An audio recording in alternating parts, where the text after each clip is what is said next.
Hi guys, and welcome to another Watch Geek video and another unboxing and first impressions. This time we're opening the latest release from Phoibos watches, their Eagle Ray, which is a compressor styled watch. So let's open it and see what we got. I actually do like compressor watches and compressor styled watches. Now the vintage ones are pretty hard to get, but there are some modern ones. The first one that I actually saw was the Dan Henry one, and I fell in love. Then after that I got the Spinnaker, which was kind of better when you think about the specs, because that Dan Henry had that mineral crystal with a sapphire coating on top, while the Spinnaker was full sapphire. This is Phoibos's take on that style. So let's open it and see how it looks. This is a regular cardboard box. Inside is the standard Phoibos, which is made with this, like the backpack material. It has a nice buckle. You have this almost like leather piece, and it has Phoibos in glossy blue written on it. So let's pop this open and see the watch itself. We got the warranty and different papers for the watch. Move that aside, and here is the watch itself on a pillow and wrapped in this protective film. So let's take it out of the bag. Move this away, move all of this away, so we can concentrate on the watch itself. So let's zoom in. And here it is, the Eagle Ray, and this version is actually the black and gold. Look at that dial.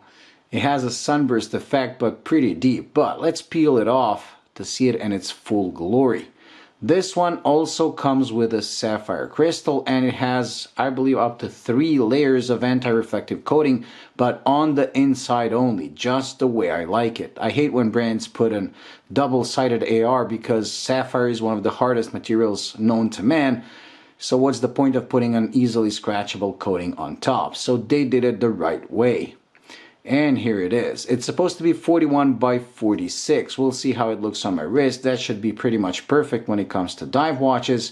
And as you can see, this is the compressor styled case. So it's not a real compressor. It's a modern screw-in regular 200-meter water resistant watch, which is actually better in all honesty. But you get that look with these double crowns and inner rotating bezel. And you have a Seiko NH35. And there you go. So you have to unscrew this crown at 2 o'clock to adjust the bezel. The bezel is bidirectional. It has no clicks whatsoever. Once you set it, you simply push the crown in and screw it in for water resistance.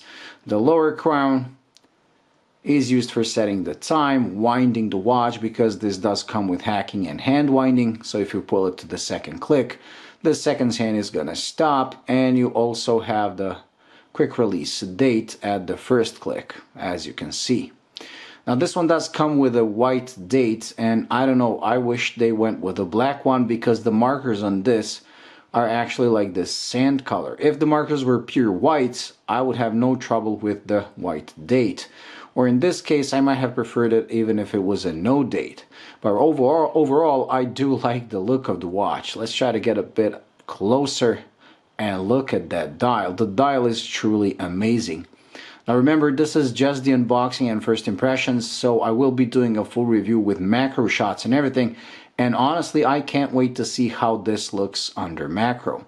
The chapter ring seems to have a glossy finish, so it's pretty cool. And you have these paddle hands, with the hour hand being wider and the minute hand being thinner but much longer.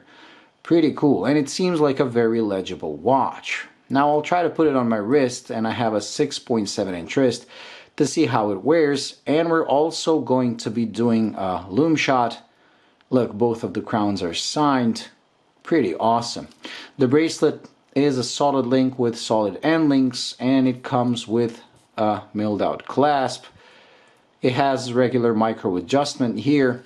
And the only thing that I kind of don't like about Phoibos is the style of the bracelet. It reminds me a lot of the Omega Seamaster 300, and I kind of find that bracelet a bit dated, and so is this. I mean, this is a vintage inspired watch, so it's kind of okay, but I wish they went with something different.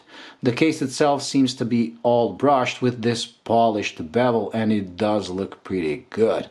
We'll see under macro how well it's finished, but based on this, it seems very well. Also, the bezel, as you can see, has these teeth which are polished. Pretty cool. And you have this protruding crystal. Very cool. Okay, let's try to put it on my wrist.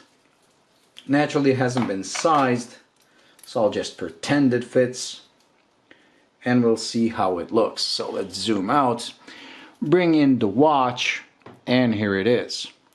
With 41 and 46 lug to lug, it is pretty good for my wrist, but as you can see, there's this portion here on the bracelet that looks kind of funny because I have a really small wrist, but it's acceptable. The size itself is pretty much perfect for this type of a watch. Pretty cool. Okay, let's do the loom shot and close the day. Okay, so with the watch charged, let's zoom in, let the camera focus, and turn off the light. And there we go. The loom is actually pretty outstanding considering it's that sand colored or faux patina type. I actually expected it to be a bit worse, but off camera it's even more impressive. Wow, it glows almost like C3, which is like green tinted, and in the day doesn't look so well, but you lose that and you gain one of some of the best loom in the business. But this, considering the day-night color is almost like gold or sand, this is more than impressive. Pretty cool loom shot. Anyways, that's it when it comes to this unboxing and first impressions. I will be leaving the link to their webpage in the description. Like I said, it's $360, which is pretty good considering the specs. The Seiko NH35, sapphire crystal, the solid link bracelet. It's an okay price, and Phoibos does have some very interesting models and is well regarded in the watch community. Anyways, that's it. So stay tuned for the full review with macro shots of this beautiful dial. And thank you for watching. I'll see you in the next one.